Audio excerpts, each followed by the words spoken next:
അവിയൽ എന്ന് പറഞ്ഞാൽ ആർക്കാണ് ഇഷ്ടമല്ലാത്തത് അല്ലേ? അപ്പോൾ ഇന്ന് നമുക്ക് ഓണം സീരീസിൻ്റെ രണ്ടാമത്തെ എപ്പിസോഡിൽ നല്ല അടിപൊളി നാടൻ അവിയൽ ഉണ്ടാക്കാം. അപ്പോൾ ഹോം ഡയറീസിൻ്റെ പുതിയൊരു വീഡിയോയിലേക്ക് എല്ലാവർക്കും സ്വാഗതം. ഇതിനാവശ്യമായ പച്ചക്കറികളെല്ലാം ആദ്യം നീളത്തിൽ അരിഞ്ഞു വയ്ക്കാം കേട്ടോ.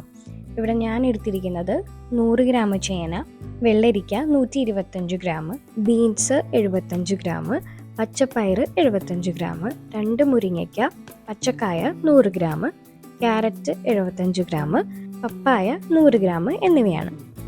അപ്പോൾ ആദ്യം ചേന മാത്രം ഒരു പാത്രത്തിൽ നമുക്ക് വേവിച്ചെടുക്കണം. ചേന വെന്തെടുക്കാൻ കുറച്ച് സമയം കൂടുതൽ എടുക്കുന്നതുകൊണ്ടാണ് ഇത് പ്രത്യേകം നമ്മൾ വേവിക്കുന്നത്. നന്നായി വെന്തില്ലെങ്കിൽ ചേനയ്ക്ക് ചൊറിച്ചിലുണ്ടാകാനും ചാൻസ് ഉണ്ട് കേട്ടോ. അപ്പോൾ ചേനയിലേക്ക് ഒരു നുള്ളു മഞ്ഞൾപ്പൊടിയും ആവശ്യത്തിന് ഉപ്പും പിന്നെ ഏകദേശം 1/4 കപ്പ് വെള്ളവും ചേർത്തിട്ട് ഒരു 15 മിനിറ്റ് വേവിച്ചെടുക്കാം. ഇനി ബാക്കിയുള്ള പച്ചക്കറികളെല്ലാം ഒരു പാത്രത്തിലേക്ക് ഇട്ട് വേവിച്ചെടുക്കാം.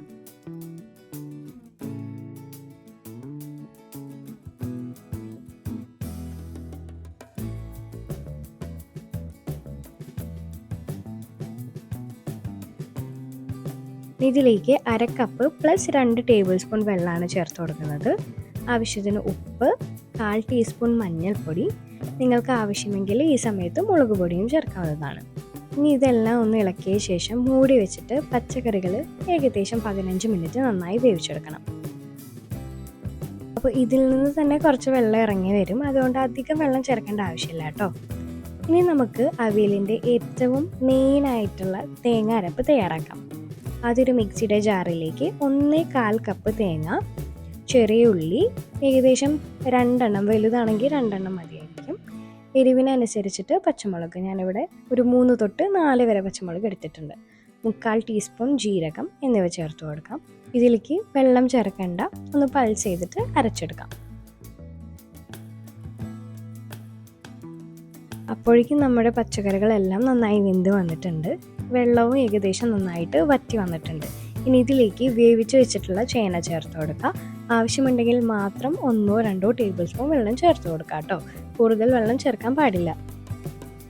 അപ്പോൾ പച്ചക്കറികൾ ഉടഞ്ഞു പോകാതിരിക്കാൻ അധികം ഇളക്കണ്ട. പാത്രം ഒന്ന് എടുത്തിട്ട് മെല്ലെ ഒന്ന് ടോസ് ചെയ്ത് കൊടുത്താൽ മതിയായിരിക്കും. ഇനി അരച്ച് വെച്ച തേങ്ങ ഇതിലേക്ക് ചേർത്തിട്ട് വളരെ മെല്ലെ ഒന്ന് മിക്സ് ചെയ്തെടുക്കാം.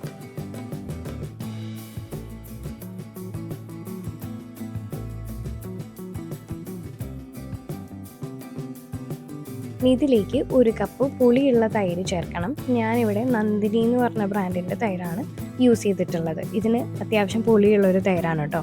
അപ്പോൾ തൈര് മിക്സിയുടെ ജാറിലിട്ട് ഒന്ന് പൾസ് ചെയ്ത ശേഷം വേവിച്ച് വെച്ചിട്ടുള്ള പച്ചക്കറികളിലേക്ക് ഒന്ന് ചേർത്ത് കൊടുക്കാം. ഇവിടെ ശ്രദ്ധിക്കേണ്ട ഒരു കാര്യമുണ്ട്, തൈര് ചേർത്തതിന് ശേഷം തീ വളരെ കുറഞ്ഞ ഫ്ലെയിമിലായിരിക്കണം. തൈര് ചേർത്ത ശേഷം അവിയൽ തിളപ്പിക്കാൻ പാടില്ല. അപ്പോൾ പച്ചക്കറികൾ പൊടിഞ്ഞു പോകാതിരിക്കാൻ കൈകൊണ്ട് ഇളക്കാതെ പാത്രം സാവധാനം ഒന്ന് ടോസ്റ്റ് ചെയ്തെല്ലാം ഒന്ന് മിക്സ് ചെയ്താൽ മതിയാവും കേട്ടോ.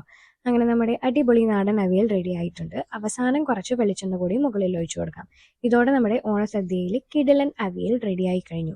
ഈ ഓണത്തിന് എല്ലാവരും ഇതുപോലെ ഒന്ന് ഉണ്ടാക്കി നോക്കണേ. ഇഷ്ടമായെങ്കിൽ വീഡിയോ ലൈക്ക് ചെയ്യാനും ഷെയർ ചെയ്യാനും മറക്കരുത്. അപ്പോൾ അടുത്ത എപ്പിസോഡിൽ വീണ്ടും കാണാം. Bye bye.